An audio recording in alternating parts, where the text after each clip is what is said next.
Good morning. Welcome to Amir 5858. I am Amir. I am thankful to all international news resources and my team. Following are the news which have been reported by American, European, Asian, African, Australian, Canadian news channels and AFP, AP, Reuters news agencies. Now the headlines. Indigenous Day celebration in Canada. Electrical vehicle costs in Canada. Starliner problems in space. U.S. Supreme Court uphold gun law. Political fundraising in America. Hate crimes are increasing in India. Israeli bombing killed 25 in Rafah. Hezbollah of Lebanon and Israel exchange fires. Armenia recognized Palestinian state. Flood in South China killing many people. 90 million people under heat threat in US. Ukraine, Moldova membership for European Union. Ukraine fired 114 drones. Russian warning of nuclear weapons. Electronic menthol cigarettes. On Wall Street, Dow Jones Industrial up, S&P 500, Nasdaq down. Now the news headlines.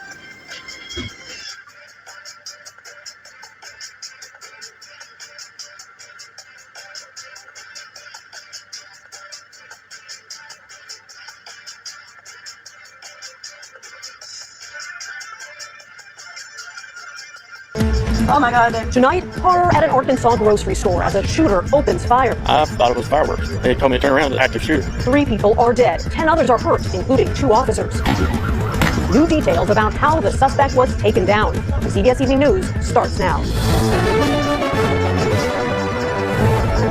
Good evening, and thank you for being with us. I'm Nancy Cordes, in for Nora. Relenting assault on Gaza stretches into its 9th month. Experts are warning of the compounding effects of the war on children. Children represent some 16,000 of the more than 37,000 Palestinians killed by Israel since October 7th. They're also some of the most vulnerable to disease and the worsening hunger crisis, with thousands malnourished and facing death. Another 17,000 children have lost one or both parents. Meanwhile, over 600,000 Palestinian students have been out of school for more than 8 months. Schools that have been turned into shelters for displaced Gazans have been regularly destroyed by Israel, including an UNRWA building in Khan Yunis, which was hit by an Israeli airstrike on Thursday. There was a house next to us. They wanted to strike, and as you can see, the classroom where we shelter is damaged. I don't know where we will sleep. We are 25 people in this classroom. Look how it's damaged in our sleeping area. Where will we sleep? We don't know. We will have to sleep in the yard. In related news, the first Palestinian athlete to ever participate in the Olympics died last week in Gaza's Nuseirat refugee camp after he was unable to receive medical care for kidney failure. Majid Abu Marahil, a long-distance runner, represented Palestine in the 1996 Olympics in Atlanta, Georgia, where he was the flag bearer. The United Nations Environment Program warns Israel's war on the Gaza Strip has spawned an unprecedented environmental crisis with worsening soil, water, and air pollution and risks of irreversible damage to Gaza's natural ecosystems. In a new report, the UN finds Israeli attacks have generated 39 million tons of debris with severe damage to Gaza's water, sanitation, and hygiene systems, the destruction of solar panels, and the dispersal of heavy metals and explosive chemicals. This is Fatima Al-Shanbari, a displaced Palestinian whose family is sheltering in Jabalia. Every week, my son stands crying because of the pollution of water here. We have hepatitis, which causes yellowing of the eyes. We also have intestinal infections. Not just me, but the whole shelter. Everybody suffers from this condition. There is no clean water. The water is not suitable for drinking. We are forced to drink it, even though it is not clean at all. I swear to God, we do not accept it. Even filtered water isn't really filtered. We fool ourselves and pretend it's filtered. The International Women's Media Foundation is under fire for rescinding its Courage in Journalism Award to the Gaza-based Palestinian journalist Maha Hosseini, following a smear campaign by pro-Israel groups and false accusations of anti-Semitism. Maha Hosseini responded in an op-ed published in the Middle East Eye, quote, "Winning a prize for courage means being subjected to attacks and choosing to continue your work regardless. Regrettably, the very organization that recognized these perilous conditions and awarded me the prize chose to be uncourageous," she said. Wikipedia has declared the Anti-Defamation League a generally unreliable source on the Israel-Palestine conflict and a major PR blow for the pro-Israel group. The majority of Wikipedia editors found the ADL to be heavily biased against Palestinian rights. The label puts the ADL in the same category as Fox News and Amazon Reviews, among other unreliable sources. Editors are also considering applying the unreliable designation to the ADL in relation to anti-Semitism. With New York's primary election just 4 days away, a super PAC affiliated with the American Israel Public Affairs Committee, AIPAC, is spending roughly $17,000 an hour to defeat progressive Congressmember Jamal Bowman, who's spoken out against Israel's war on Gaza. That amounts to $14.5 million spent by AIPAC in around a month, making it by far the most money ever poured in to a House primary race by any interest group. In other election news, Donald Trump has proposed granting green cards to foreign nationals who graduate from U.S. colleges in a major departure from his usual anti-immigrant rhetoric. Trump made the remarks after being asked in the podcast about staffing U.S. companies. Following the comments, Trump's team issued a statement reassuring his supporters that he still plans to impose the most aggressive immigration policies in U.S. history, quote, to exclude all communists, radical Islamists, Hamas supporters, America haters, and public charges, he said. A new study finds global heating from human activity made this year's late spring heat wave in the U.S., Mexico, and Central America 35 times more likely to happen. Meanwhile, scorching summer heat is compounding the suffering of asylum seekers at the U.S. southern border. The Sunland Park Fire Department near El Paso, Texas, has recorded the deaths of at least 13 people in the desert so far this year. This is Fire Chief Ramiro Rios. Recently, we've been having a lot of temperatures that have gone over 100 degrees, and we are starting to see that we are getting a lot of migrants that are going into heat stroke.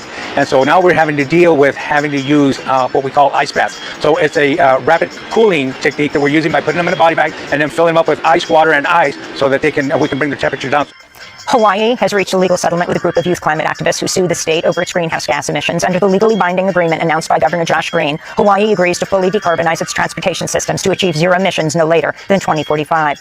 Meanwhile, Britain's highest court has ruled government planners failed to consider the harmful effects of global heating when they approved a new oil well near London's Gatwick Airport. It's a major victory for environmentalists and a setback for Prime Minister Rishi Sunak, who's pledged to max out the UK's oil and gas reserves. Climate campaigner Sarah Finch led the legal fight against the oil well.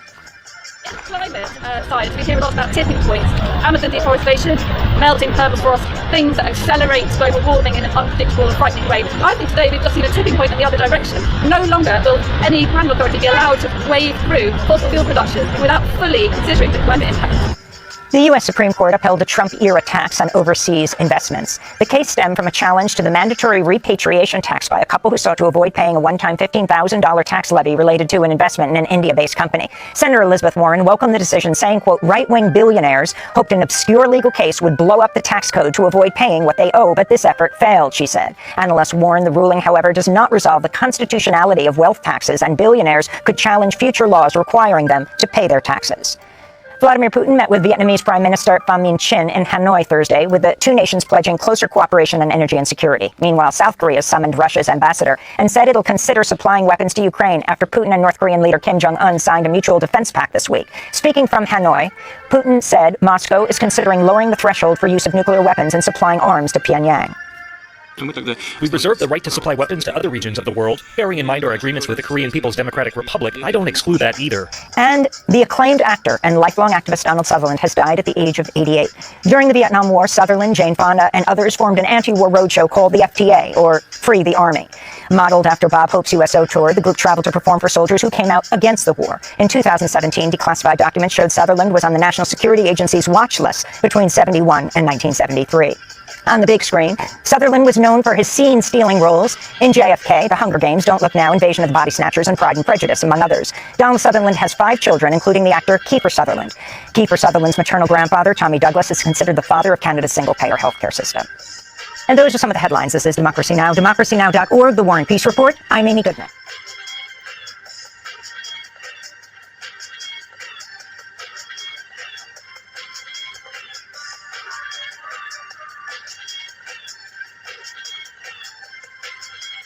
Enforcement officers. The suspect also shot and in custody. Tonight, the deadly shooting erupting at a grocery store in Arkansas. The gunman captured on cell phone video opening fire outside the store about 70 miles south of Little Rock. 3 people killed, 10 wounded, including 2 law enforcement officers. The suspect also shot and in custody. What we're learning. And that shooting coming as the Supreme Court makes a major ruling on guns. The 8-1 decision involving domestic violence and why Justice Clarence Thomas was the sole dissenter. Also tonight, the dangerous heat on both coasts. 90 million under alerts and the 2 new tropical disturbances. We're tracking them. Joe Biden and Donald Trump entering the final weekend before their first presidential debate, now just 6 days out. And in the battle for big money, which candidate is winning?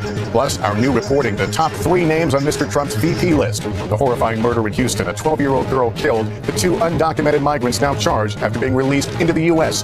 The summer travel season in high gear, and some potential good news about the cost of your getaway. And Stonewall, 55 years later, the new space immortalizing the birthplace of the modern gay rights movement. This is NBC Nightly News with Lester Holt. Good evening. Life in Tonight, breaking news as we come on the air, a deadly mass shooting at a supermarket in Arkansas. At least 3 people killed, 10 wounded. The dangerous heat alerts impacting more than 110 million people from California to the Northeast. And the major Supreme Court ruling on guns. First, the images coming in, chaos at a supermarket south of Little Rock. A gunman opening fire on victims. At least 3 people killed, 2 police officers among the 10 wounded. Customers running from the store. And what we just learned about the suspect late today. Pierre Thomas standing by. Also tonight, 15 states under heat alerts from coast to coast. New York issuing its first air quality alert of the season. Amtrak and thousands of commuters struggling with delays along the Northeast corridor. Some areas facing triple-digit temperatures. Ariel Reshef at Penn Station. And the new tropic threat forming along the East Coast. The system possibly gaining strength this weekend. Thunderstorms, heavy rain, and winds. Our weather team timing it out. Family tragedy in Florida. A couple swept away by a rip current while on vacation with 6 children. The Supreme Court ruling on a major gun case, upholding a law banning people under domestic violence restraining orders from having a firearm. The law meant to protect victims of domestic abuse. The justice's overwhelming decision, and what's next for the High Court. ABC News exclusive. The couple electrocuted in a hot tub at a Mexican resort. The husband killed, his wife injured, and now telling her story for the first time. News tonight about an American tourist killed by a charging elephant thrown from the vehicle she was riding in. And America Strong tonight, the firefighters answering the call for one of their own. From ABC News World Headquarters in New York, this is World News Tonight with David Muir.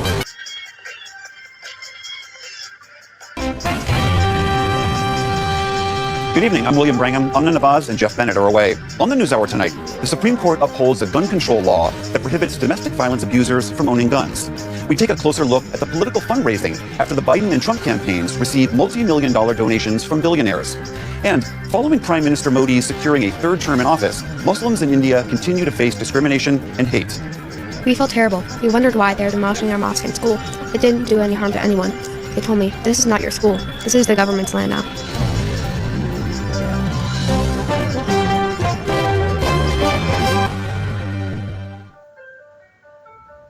Welcome to the NewsHour. The Supreme Court today handed down a major victory for gun control advocates, ruling that domestic violence abusers can be barred from owning guns. In an 8-1 decision, the court rejected a Second Amendment challenge to the federal law that makes it illegal for people with domestic violence restraining orders to possess firearms.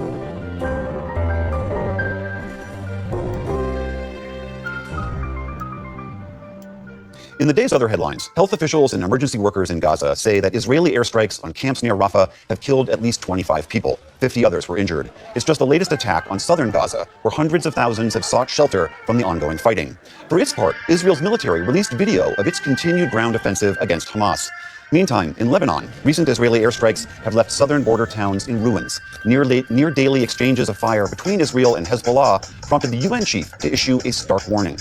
One rash move, one miscalculation could trigger a catastrophe that goes far beyond the border and, frankly, beyond imagination. Let's be clear. The people of the region and the people of the world cannot afford Lebanon to become another Gaza. Also today, Armenia became the latest country to officially recognize Palestinian statehood, despite opposition from Israel. Roughly 3/4 of the 193 UN member nations have done so. State media in China is reporting that at least 47 people have died amid catastrophic flooding and landslides in the south of the country. A week of downpours has walloped Guangdong province. One area saw more than 14 inches of rain in just a single day. State television showed a riverside village completely inundated by floodwaters. In the neighboring Guangxi province, rescuers deployed to a major city after a river there rose nearly 12 feet above its flood warning line. More extreme weather is forecast for other parts of the country. This week's record-setting heat is set to carry into the weekend across much of the U.S. 90 million Americans were under heat alerts today from California to the Rockies and from the Midwest through the Ohio Valley. A day earlier, temperature records were topped across New England. The sweltering heat will ratchet up in the Mid-Atlantic and the Gulf Coast this weekend, where heat indices may rise into the 100s. The European Union has officially set a date to begin membership talks for Ukraine and Moldova. Negotiations will begin on Tuesday in Luxembourg, but the full process could take years or even decades. Meantime, Russia says it shot down more than 114 Ukrainian drones overnight. Ukraine claims to have hit 3 oil refineries and a drone launch site in southern Russia. Today, President Putin said Russia would prioritize military production, including its nuclear program. We plan to further develop the nuclear triad as a guarantee of strategic deterrence and to preserve the balance of power in the world. Those comments come as South Korea summoned Russia's ambassador to protest Moscow's new defense pact with North Korea. This week, Putin and Kim Jong-un agreed that their nations would defend each other if either is attacked. In Nevada, a judge dismissed the charges today in a fake electors case against 6 Republicans. They were accused of submitting so-called fake elector certificates to Congress that falsely declared Donald Trump had won the state in the 2020 election. The judge said the case should have been brought in a venue that was closer to where the alleged crimes took place. Afterward, Nevada's Democratic Attorney General told reporters, quote, "The judge got it wrong and will be appealing immediately." But defense attorneys say the case is dead since the statute of limitations for filing charges expired back in December. The Food and Drug Administration has approved the first menthol-flavored electronic cigarettes for adult smokers. All e-cigarettes previously authorized by the FDA have been tobacco-flavored. The decision applies to 4 menthol products by the vaping brand Enjoy, which was recently acquired by Marlboro maker Altria. It lends new credibility to claims by vaping companies that their products can help blunt the toll of traditional smoking, but parents groups and anti-tobacco advocates criticize the decision. The Federal Deposit Insurance Corporation, or FDIC, has approved new measures to handle misconduct. In a statement, the agency said 2 independent offices will hear, quote, claims of harassment, discrimination, other interpersonal misconduct, and retaliation following feedback from FDIC employees. This comes after a scathing workplace investigation that prompted the chairman of the board, Martin Gruenberg, to announce last month that he would resign. It was a quiet close to the week on Wall Street. The Dow Jones Industrial Average gained just 15 points to close at 39,150. The Nasdaq slipped by 32 points. The S&P 500 also ended slightly lower. And the celebratory duck boats were back out in force in Boston today. Fans flooded the streets of Beantown to honor the Celtics for their record-setting 18th NBA championship. Celtic star Jason Tatum hoisted the Larry O'Brien trophy to cheers from the crowd. The traditional duck boat parade has become a familiar sight in Boston because the city's many teams have won 13 titles already this century. Still to come on the NewsHour, amid growing scrutiny, British journalist Robert Winnett reverses course and backs out as the Washington Post's next top editor. David Brooks and Jonathan Capehart break down the latest political headlines and recommendations on what movies to watch this summer. This is the PBS NewsHour from WETA. That is the NewsHour for tonight. I'm William Brangham. On behalf of the entire NewsHour team, thank you so much for joining us. Major funding for the PBS NewsHour has been provided by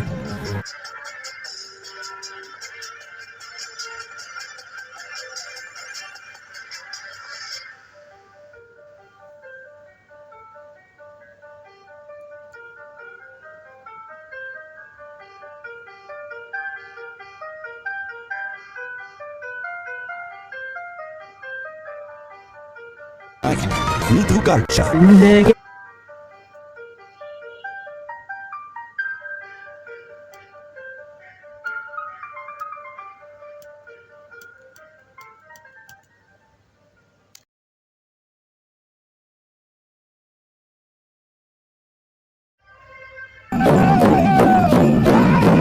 Canada honors National Indigenous Peoples Day. The celebrations mixed with hopes for change. When I speak to those survivors, their number one ask is that it doesn't happen to anybody else. On the long road to reconciliation. Also on this Friday night, plugging the numbers on electric vehicles. EVs today are simply more expensive than the average car still. What could drive down prices and who's mostly benefiting from federal rebates? Houston, we have a problem. The troubles with Boeing's Starliner and what it means for 2 astronauts. And the Oilers are in it to win it. The optimism for a game-changing Game 6. Global National reporting tonight. Nitu Garcha. Follies. Oh, my voice just croaked. For that, we turn to Fox News contributor Raymond Arroyo. All right, Raymond. This early CNN presidential debate, okay, this is shaping up, I guess, to be one of the major moments of the election, and Biden is taking 7 days to prepare. Well, prize fighters don't go off the grid this long before a bout. But what intrigues me is the expectations narrative coming out of the White House.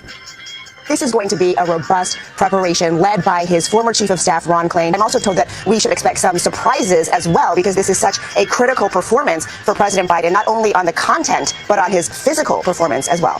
Surprise! What? A surprise in his physical performance, Laura? Now look at the shuffle this poor man has at Camp David on his way the other day. He looks like Tim Conway as the little old man. But they're promising some physical feat, Laura. He can barely lift his feet or himself into an SUV at this point. I mean, come on. Well, I think Donald Trump's got to be careful here, because if Biden has a moment like where he freezes at this debate, or whether he seems lost, don't you think it would be smart for Trump to just pause and say, "You okay? Can someone help?" Like you can't seize upon Biden's physical challenges or his cognitive challenges. You can underscore it by being sympathetic, and if he gets Biden triggered and Biden gets angry, it's all over. And look, for all the Biden campaign promises of surprises and wonders at the debate, I'm going to give you a little preview of what you're going to see. This is Biden sitting with Jimmy Kimmel and Obama in LA last weekend, which a lot of people didn't see. Watch. The next president is likely to have 2 new Supreme Court nominees. 2 more. He's already appointed 2 that have been very negative in terms of the rights of individuals. The idea that if he's reelected, he's going to appoint 2 more flying flags upside down is really, I really mean it. Now, Laura, this is the performance with sidekicks, Obama and Kimmel, and with all the lighting and the support and the happy crowd supporting you. Imagine under the pressure of a debate. It's amazing, his condition. Those aren't the 3 tenors. Those are the 3 terrors. I hate those 3. All right, Raymond. Before I go on my much-needed vacation, I am granting you 3 wishes. Oh, thank you so much. Jane Fonda famously optioned the rights to On Golden Pond, Laura, for her father. The Oscar-winning film chronicles a young woman trying to reconnect with her addled and aged father. After hearing her analysis of the president's condition, I wish Jane Fonda would spend a little less time on Golden Pond. I have seen him up close and personal, and he's fine. He's perfectly suited to be president of the United States. I don't know, because of or in spite of the age, he's just fine. Tell that to the Viet Cong.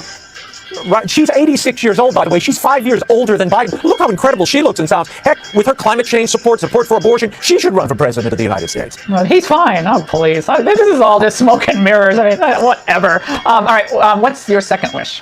Okay, I wish Michelle Obama would get a job. Earlier this week, she did a video urging people to register to vote. This week, she's back as a fitness guru. Look out, Jane Fonda.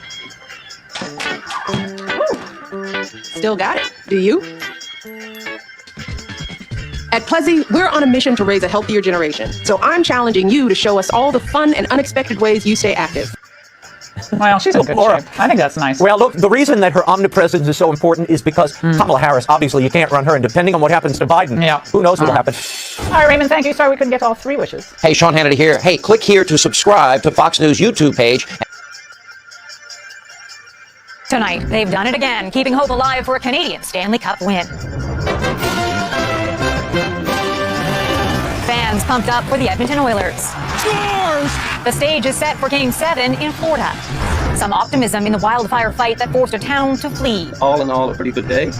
Plus, cracking a car theft ring that made stolen vehicles look legit. The suspects were conspiring with a former Service Ontario member.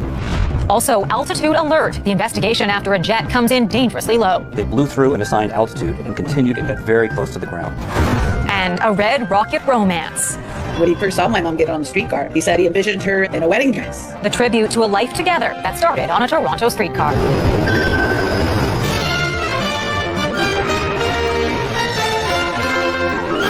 CTV National News. Around the world. You're watching Daybreak here on France 24. I'm Peter O'Brien, and here are your top stories. Israeli airstrikes pound Rafah and other parts of Gaza, killing dozens of Palestinians as its troops engage in close quarters combat with Hamas. Ukraine's president welcomes next week's talks, marking the start of his country's path to join the European Union. And with Mbappe on the bench, France struggles to a 0-0 draw against the Netherlands in the Euros.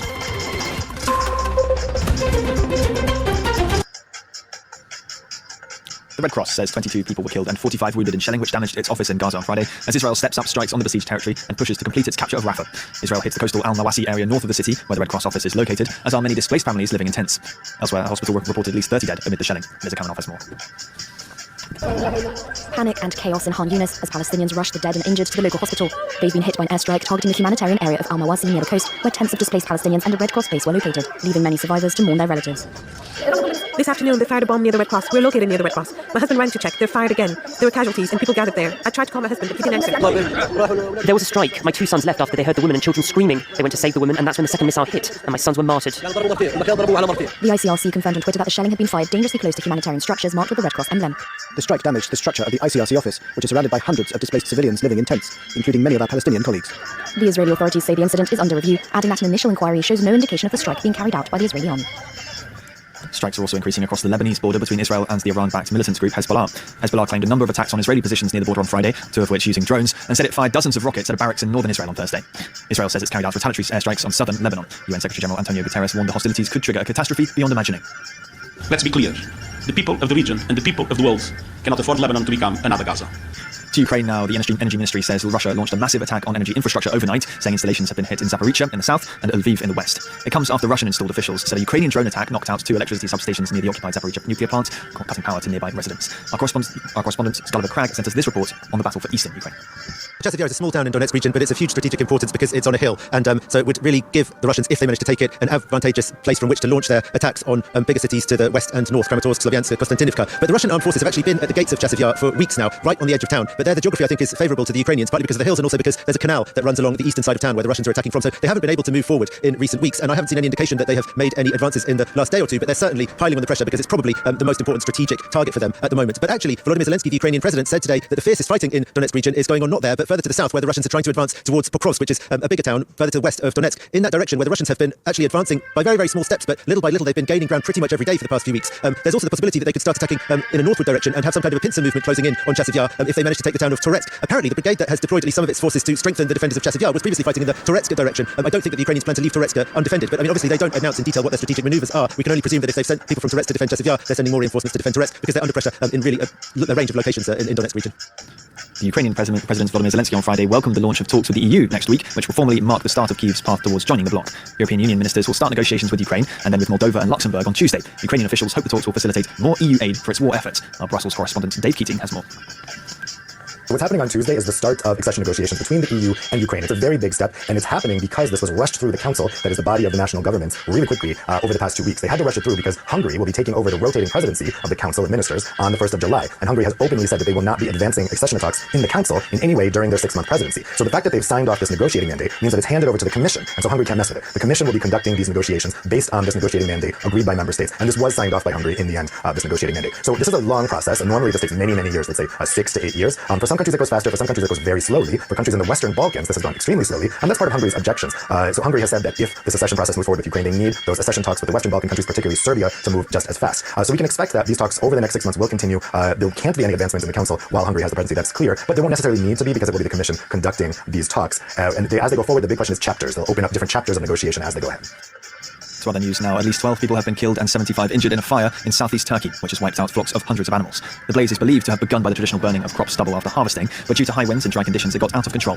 Authorities in Greece have evacuated several villages on the other side of the border as well. Now, Italy has hit its first summer heatwave, with the health ministry issuing alerts for Rome, Palermo and other cities as the mercury reaches 40 degrees Celsius in parts of the country.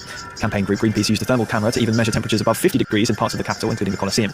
Last year, Rome recorded an official peak temperature of 42.9 degrees Celsius in mid-July, a record it stands to break this year, according to the government. Now, a Swiss court has sentenced 4 members of the UK's richest family to prison for exploiting Indian staff at their Geneva mansion. Indian-born Prakash Hinduja, his wife Kamal, and their son and daughter-in-law each received between 4 and 4.5 years behind bars for seizing their workers' passports, barring them from going out, and making them work up to 18 hours a day. Lawyers of the family, who didn't appear in court, said they would appeal the verdict. Now, some football news. France and the Netherlands saw out a tense 0-0 draw in Euro 2024. Midfielder N'Golo Kante was the star, winning back-to-back Man of the Match awards, while Kylian Mbappe sat frustrated on the bench with his broken nose as his side failed to grasp numerous chances. The Dutch, meanwhile, felt hard done by a goal ruled an offside obstruction after a lengthy VAR check. Selina Sykes reports from Leipzig. We've had the first goalless draw of this tournament here in Germany as France and the Netherlands play out a stalemate in Leipzig. The French still yet to have scored in their own right with that own goal against Austria, taking them across the marker in their opener. The man, of course, who created that chance was Kylian Mbappe. He stayed on the bench for the entirety of the game, and it showed at times for the French. They struggled to be clinical and ruthless in the final third. Antoine Griezmann, in particular, will be having a sleepless night. 4 out of 5 of the chances in the first half came to him, and 2 of which he could have done better with here in Leipzig. The French dominating more in terms of possession and looking more lively than the Dutch, but the Dutch came closest. It was a very lucky escape for the French as the Dutch saw a goal disallowed for offside nearly in the 70th minute. A silver lining for the French here in Leipzig. N'Golo Kante having another excellent performance in holding midfield and once again being chosen as man of the match. Both teams take away 1 point from this game in Leipzig. Both France and the Netherlands on 4 points in Group D. The French will be facing Poland, already eliminated in their final game. And Ukraine kept their heroes' hopes alive by coming from behind to beat Slovakia 2-1. Since 2014, football has been closely linked to Ukraine's war efforts. Back then, fan clubs in the east of the country took a strong pro-Ukraine stance. Many of their members joined volunteer battalions. Many more have now been killed fighting. Fan clubs and players are also highly active in crowdfunding for the army. Our correspondent Gulliver Cragg sent this from Kharkiv. On mornings when there aren't air raid sirens, kids play football outside the Kharkiv Metalist Stadium. A match venue for Euro 2012, the stadium itself has been shuttered since the full-scale invasion. The club relocated to Western Ukraine. Its star goalkeeper turned trainer Alexander Horyanov is home for the summer. He shows us his basement. This was my gym, and a sort of museum. But now we sleep here because sometimes there are bombings. Before, there were shirts all over the walls, and it was like a museum. Horyanov has been auctioning off his collection of swapped shirts and memorabilia to raise money for the army. That's for Man of the Match, Shakhtar versus Metalist. Sure, very important to me, but well. Oh, the electricity's back on. Power cuts all over Ukraine are frequent due to Russian attacks on the electricity network. Yes, they are important to me, but actually they used to be important to me. Now I think that football and all these things come second to the needs of the army. The army, though, still cares about football. We sat down to watch Ukraine play Slovakia with these National Guardsmen at their quarters outside Kharkiv.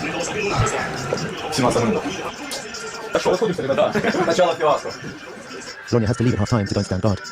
2-1 to Ukraine. The soldiers' reaction is more muted than it might be in peacetime. Too many other preoccupations. But they are pleased.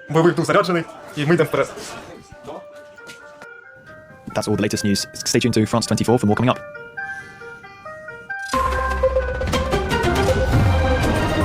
Australia-wide, Maggie Beer's big mission. Lives are at stake. Starts July 9 on ABC TV and ABC iView. Today, the potential for another major conflict in the Middle East. The UN Secretary-General urges Israel and Hezbollah to return to the negotiating table.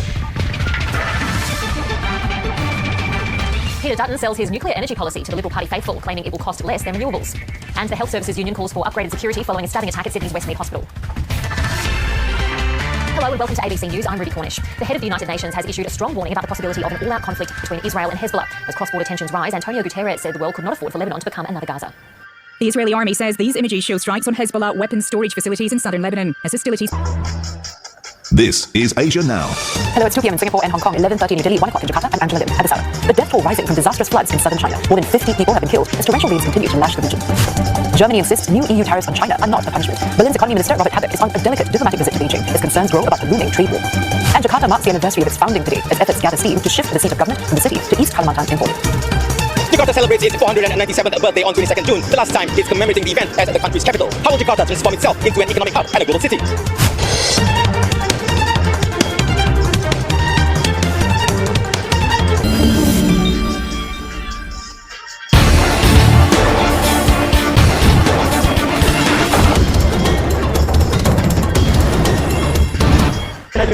Just a week after being sworn in as a member of parliament in South Africa's new National Assembly, controversial opposition politician Ronaldo Gous has been suspended by his party, the Democratic Alliance, after racist videos he made about 15 years ago resurfaced online. Initially, one of the videos was suspected of being fake, but the DA issued a statement on Thursday saying it had established it was genuine. The party says his comments did not reflect what it as an organisation stands for, and that Gous will face disciplinary charges before its Federal Legal Commission. South Africa's Human Rights Commission has also said it will be taking legal action against him in the Equality Court. Amid soaring tensions along the Israel-Lebanon border, the United Nations chief has warned that one false move could trigger a catastrophe for the whole region and beyond. Since the eruption of war in Gaza, armed group Hezbollah and Israel have been trading fire daily across the so-called Blue Line, separating the two countries. I felt compelled today to voice my profound concerns about escalation between Israel and Hezbollah along the Blue Line. Escalation in continued exchanges of fire, and escalation in bellicose rhetoric from both sides, as if an all-out war was imminent. The risk for the conflict in the Middle East to widen is real and must be avoided. On Thursday, Hezbollah's leader issued a warning to Israel amid reports that the Israeli military has approved plans for an offensive on southern Lebanon. Hezbollah has been exchanging fire with Israel for the past 8 months in solidarity with its Palestinian ally, Hamas. Let's be clear. The people of the region and the people of the world cannot afford Lebanon to become another Gaza. Guterres says UN peacekeepers are on the ground working to de-escalate tensions and help prevent miscalculation, which will only lead to further human suffering in the region. People queuing at the Nuit du Forfier open-air festival in the French city of Lyon. They're waiting to see Gabon-born singer extraordinaire Pamela Badjogo. A career on the rise after going solo in 2016, she was invited to open for Angelique Kidjo. I've released a new album called Yeah, Like Letting Go, and right now we're in the middle of touring. Not all artists get the chance to do this, so I'm really grateful. There's a pleasure in sharing your music with an audience that doesn't necessarily know you. Artist and mother, Pamela is proof that this combination is far from impossible. A vocal advocate for women's rights, she's pleased that the world of show business has evolved to meet the demands that come with being both. That's one of the things we denounced, and today I'm very happy that most programmers understand that you can be a mother and an artist at the same time. So if I can't do my sound check at 2 p.m. because I need to drop my daughter off at school, they understand. And that's also one of the victories of feminism. An activist, Pamela Badjogo is patron of the Drama School for the Education of Girls in Mali and ambassador for Fair Ministre, a French collective that supports women after domestic abuse and sexual assault.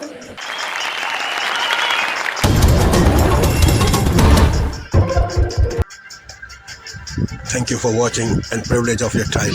This is Amir Shakil 5858. I am Amir Goodman. Have a good life.